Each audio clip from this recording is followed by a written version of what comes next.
vamos a estudiar un aspecto importante del profeta Ezequiel, el tema de la alianza eterna. El texto a estudiar es Ezequiel capítulo 37, versículos del 15 al 28.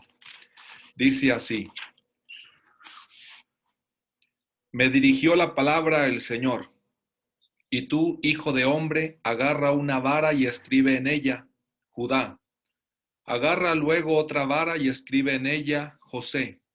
Júntalas la una con la otra, de modo que formen una sola vara y queden unidas en tu mano.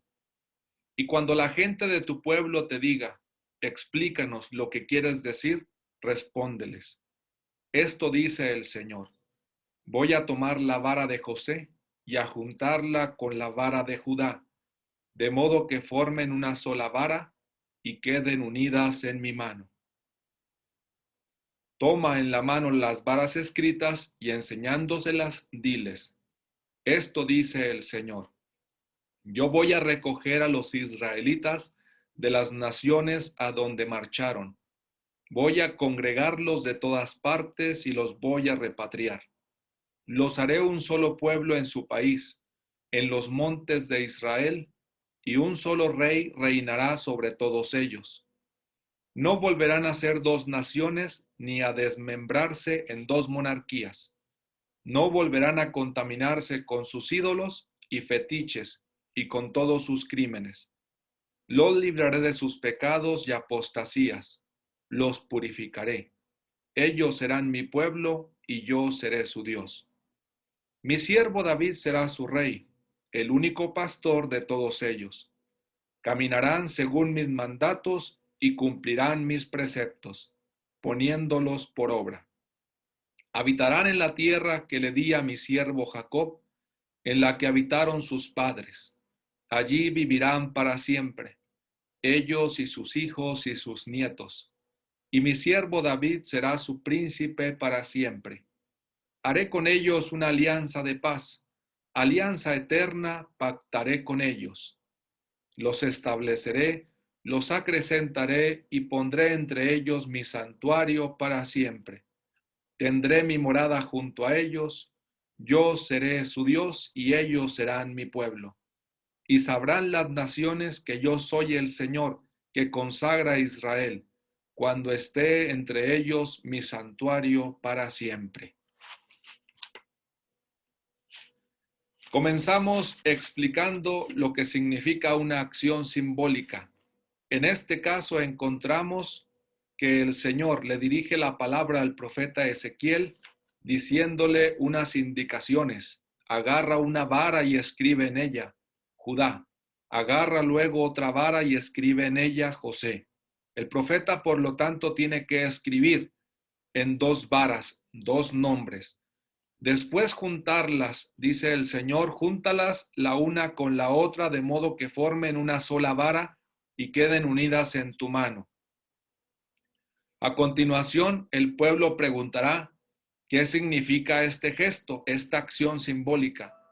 Y el Señor mismo responde, voy a tomar la vara de José y a juntarla con la vara de Judá, de modo que formen una sola vara y queden unidas en mi mano. El Señor dice que a partir de ahora van a estar juntas las dos varas.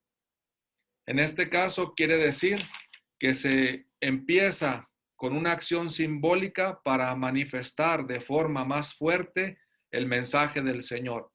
José Luis Sicre, en su libro Introducción al Profetismo, nos dice sobre la acción simbólica lo siguiente: la fuerza expresiva, la capacidad de atraer la atención del oyente es mucho mayor en la acción simbólica. Por eso el profeta Ezequiel presenta esta acción y manifestará efectivamente que el Señor es capaz de lograr la unión de las dos monarquías. Recordemos que había antes del exilio monarquía del norte, monarquía de Israel, y monarquía del sur, la monarquía de Judá. En este caso, con la acción simbólica, volverán a estar unidas y habrá, por lo tanto, un solo reino. ¿Cuáles acciones simbólicas aparecen en el libro de Ezequiel? Podemos recordar la que aparece en el capítulo 4, versículos del 1 al 3. Y tú, hijo de hombre, agarra un ladrillo, póntelo delante y graba en él una ciudad. Ponle cerco, construye torres de asalto contra ella y haz un terraplén contra ella. Pon tropas contra ella y emplaza máquinas de guerra a su alrededor. Y tú agarra una sartén de hierro y ponla como muro de hierro entre ti y la ciudad. Entonces, aquí tenemos varios elementos que tiene que hacer el profeta como acción simbólica. Si pasamos a los versículos 9 al 11, y tú recoge trigo y cebada, habas y lentejas, mijo y maíz, échalo todo en una vasija y con ello hazte de comer. En todas estas acciones simbólicas, como podemos ver, destaca el hacer, el manifestar gestos. Más que expresar un mensaje con la palabra, se trata de hacerlo mediante símbolos. En Ezequiel capítulo 12 también tenemos acciones simbólicas. Dice, me dirigió la palabra el Señor. Hijo de hombre, vives en medio de un pueblo rebelde. Tienen ojos para ver y no ven. Tienen oídos para oír y no oyen, porque son un pueblo rebelde. Tú, hijo de hombre, prepara el equipaje del destierro y emigra a la luz del día, a la vista de todos. A la vista de todos, emigra a otro lugar, a ver si lo ven, porque son un pueblo rebelde. Saca tu equipaje como quien va al destierro, a la luz del día, a la vista de todos. Y tú sal al atardecer, a la vista de todos, como quien va al destierro. A la vista de todos, abre un boquete en el muro y saca por ahí tu equipaje. Cárgate al hombro tu equipaje a la vista de todos, sácalo en la oscuridad. Tápate la cara para no ver la tierra, porque hago de ti una señal para la casa de Israel. En este texto del capítulo 12 ya no solo hay una acción simbólica que haga el profeta, sino que él mismo se convierte en acción simbólica para el pueblo. Porque hago de ti, dice Dios, una señal para la casa de Israel. Y así podríamos enumerar más acciones simbólicas. Podemos leer cada quien en la Sagrada Escritura estos textos de Ezequiel 21, versículos del 11 al 12, el mismo capítulo 21 de Ezequiel, versículos del 23 al 28, el capítulo 24 de Ezequiel, versículos del 15 al 24. Y finalmente aparece el texto que estamos estudiando, Ezequiel 37, versículos del 15 al 19. Si pasamos a nuestro tema, que es una también consecuencia, podríamos decir, de la acción simbólica de juntar las dos varas, o también una consecuencia de la reunión que hace el Señor de los dos reinos, tenemos que fijarnos en algunos elementos. Indudablemente que en primer lugar la alianza eterna estaría relacionada con la congregación del pueblo, enseguida con la unidad del pueblo, ya testimoniado con la unión de las dos varas. También esta unidad se manifestará en un solo rey. Este pueblo tendrá un solo rey. Aparece también el perdón de los pecados, la alianza de paz, la alianza eterna, que es el tema que estamos tratando, y finalmente el santuario, un santuario en medio del pueblo de Israel. Estos serían los 7 elementos que tienen que ver con el tema de la alianza eterna. Comencemos con el primero de ellos. ¿Qué significa la congregación del pueblo? Ezequiel es un profeta del destierro y por lo tanto anuncia el regreso del pueblo de Babilonia otra vez a Jerusalén. Y en este sentido podemos decir, siguiendo a José Luis Sicre, en su libro también Introducción al Profetismo, que la vuelta a la patria y la reconstrucción del templo no pudieron llevarse a cabo sin el permiso y la colaboración del imperio persa. Recordamos que el regreso del exilio acontece cuando ya ha sido destruida Babilonia y entonces los persas son los que gobiernan en estos momentos y permiten el regreso del pueblo de Israel. Esta congregación, por lo tanto, nace tanto de la iniciativa de Dios como del permiso, por así decirlo, del imperio persa. Eso dará paso a la aparición de dos tendencias entre los judíos, una de corte realista, es decir, los judíos que defienden la existencia del imperio persa, el sometimiento a una estructura política, y se va haciendo cada vez más con el poder político, económico y religioso. Hay otra postura también en desacuerdo con la postura anterior que le resulta carente de utopía. Hay un grupo de judíos que no creen que la congregación del pueblo o el retorno a la tierra sea solamente para repetir una estructura política, económica y religiosa, quizá ya conocida anteriormente antes del exilio y que llegó a tal grado de destrucción que provocó el exilio del pueblo de Israel, y no se desea que todo el regreso del destierro tenga que ver con un poder político semejante, económico y religioso. Entonces, aquí en esta segunda postura hay personas y grupos sin especial poder económico y social probablemente, pero cuyas esperanzas son utópicas. Esperan una restauración de la dinastía davídica. Hay un grupo pues que no espera o no tiene mucha esperanza en el poder político, económico y religioso actual o real en tiempos del imperio persa, sino que anhelan la llegada otra vez de un nuevo David. Únicamente un rey que puede establecer la justicia dentro del pueblo tiene que ser de la descendencia de David. Se genera, por lo tanto, entre estos judíos una esperanza, por así decirlo, mesiánica. La congregación del pueblo, otra vez después del destierro, daría lugar a esta esperanza de que surgiera un nuevo David. Obviamente, utopías más radicales darán lugar a la tradición apocalíptica. Ezequiel, para muchos, es el inicio de la tradición apocalíptica, que se desarrollará más ampliamente en otros libros de la Sagrada Escritura. El segundo aspecto de la unidad del pueblo, es decir, cuando ya el pueblo ha sido congregado, que ha regresado del destierro, hay que entenderla estrechamente unida al éxodo y a la idea de alianza. ¿Cómo es posible que tenga unidad el pueblo? Tiene que reconocerse como pueblo de Dios. Eso es lo que se consiguió en el libro del Éxodo. Por lo tanto, en el profeta Ezequiel tenemos una relevancia especial de este momento. Quizá al mencionar alianza eterna haya una especie de referencia a la alianza que se hizo en el Sinaí, pero te queremos destacar sobre todo que el pueblo se reconozca como pueblo de Dios, lo mismo que sucedió en el Sinaí, y Yahvé vuelva a corroborar que Él es también el Dios de Israel. La llamada fórmula de pertenencia. Yahvé se compromete a ser el Dios de Israel e Israel a ser el pueblo de Dios o el pueblo del Señor. La unidad del pueblo, por lo tanto, traspasa una unidad meramente de dos monarquías, como lo manifestaba la acción simbólica, para llegar a abarcar una unidad con Dios. El pueblo es uno porque es el pueblo de Dios. Y el pueblo es uno porque tiene únicamente como Dios al Dios de Israel. El tercer aspecto de un solo rey podemos entenderlo de la siguiente manera. Ya dijimos algo con respecto a la esperanza davídica que había entre algunos grupos judíos.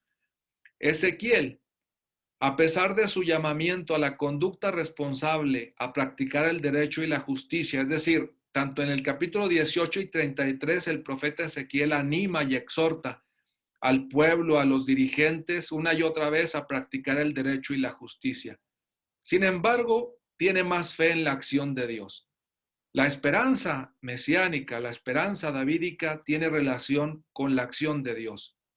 Será Dios quien deponga las autoridades precedentes, será Dios quien se ocupe del pueblo, será Dios quien será el verdadero pastor de Israel y defenderá el derecho y a las ovejas más débiles del rebaño.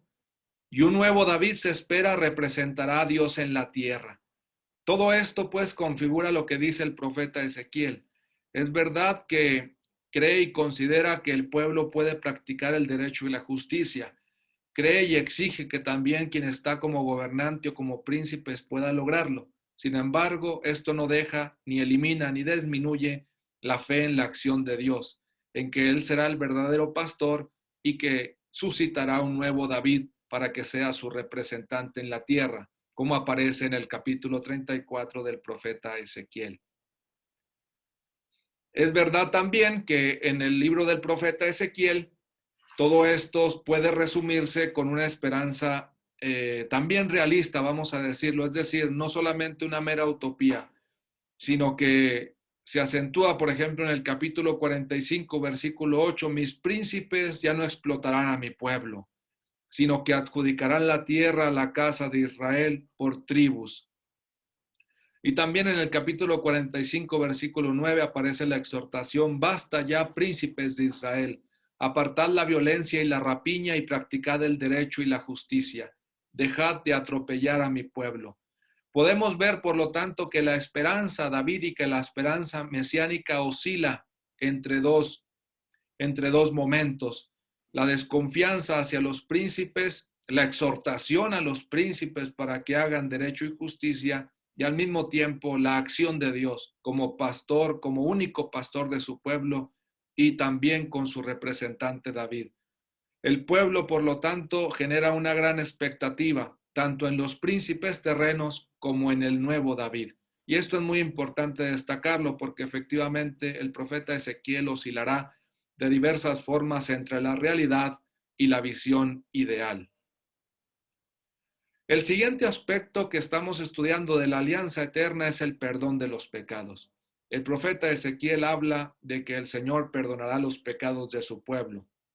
Eso quiere decir que el futuro no solo tiene una relevancia de unidad en el pueblo de Israel, no solo tiene relevancia en cuanto a establecimiento del derecho y la justicia por parte de los gobernantes, de los príncipes, de los pastores, sino que también incluye una recta relación con Dios, una conversión del corazón y una nueva intimidad con Él. Efectivamente, Ezequiel esperaba una purificación. Así es como Él muchas veces manifiesta el perdón de los pecados, como una purificación, una efusión del Espíritu y un corazón de carne. Ezequiel capítulo 36, versículos 25 al 28 manifiestan todo lo que estamos diciendo. Aquí sí podemos detenernos por la relevancia que tienen estos textos dentro de la tradición bíblica y de la tradición litúrgica. Los rociaré con un agua pura que los purificará. De todas sus inmundicias e idolatrías os he de purificar. Les daré un corazón nuevo y les infundiré un espíritu nuevo. Arrancaré de su cuerpo el corazón de piedra y les daré un corazón de carne. Les infundiré mi espíritu y haré que caminen según mis preceptos y que cumplan mis mandatos poniéndolos por obra. Habitarán en la tierra que di a sus padres. Ustedes serán mi pueblo y yo seré su Dios. Podemos ver que aquí se conjugan en estos versículos muchas de las cosas que hemos mencionado, de tal forma que se puede establecer una relación muy estrecha entre el capítulo 36 y el capítulo 37 del profeta Ezequiel. Antes de que el profeta Ezequiel hable de una alianza eterna o caracterizada como eterna, menciona también una alianza de paz. En este sentido, es muy importante recordar que esta expresión aparece en el capítulo 34 de Ezequiel, versículos 23 en adelante, muy relacionada también con la presentación o la aparición de un pastor único. En este sentido, podemos intuir que la paz surge de un verdadero pastor, de un nuevo David. Dice, les daré un pastor único que las pastoree, mi siervo David. Él las apacentará, él será su pastor. Yo el Señor seré su Dios y mi siervo David príncipe en medio de ellos.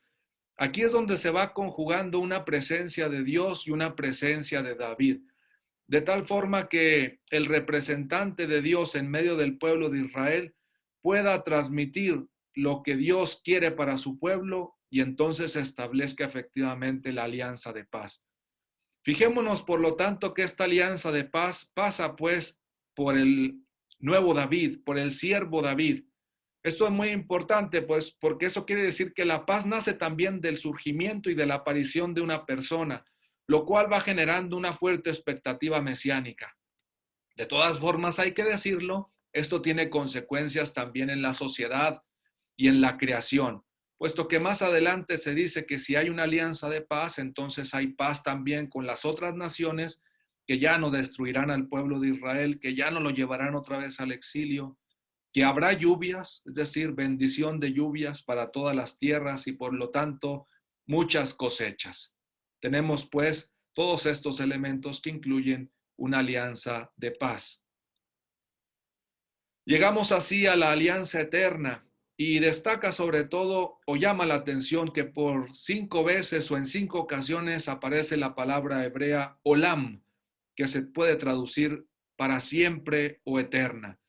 La alianza de la que habla el profeta Ezequiel no solamente es la única que es eterna, sino que aquí también aparece que habitarán en la tierra para siempre. Por lo tanto, la alianza eterna hace referencia a estar en la tierra para siempre. Ya no tendremos esos movimientos, por lo tanto, ni amenazas de perder la tierra como sucedió en el exilio. Estamos en una propuesta nueva de parte del profeta Ezequiel. El siervo David del que tanto hemos hablado dice que será un príncipe para siempre, Olam. La alianza eterna, por supuesto, para siempre puede traducirse también y es calificada con el término hebreo Olam. Y el santuario para siempre, hasta en 2 ocasiones se menciona que el Señor tendrá un santuario y a través del santuario estará presente en medio de su pueblo para siempre. Aquí es donde está una novedad. Hemos visto de alguna forma ya la recuperación de la tierra con la acción simbólica de las 2 varas o la unión del pueblo otra vez en una sola tierra o la reunión, la congregación que hace Dios de su pueblo después del exilio. Hemos hablado del siervo David y la importancia que tiene para el establecimiento de una alianza de paz, para el establecimiento de la justicia y aquí incluso para el establecimiento de una alianza eterna. Pero ahora la novedad también es que hay un santuario.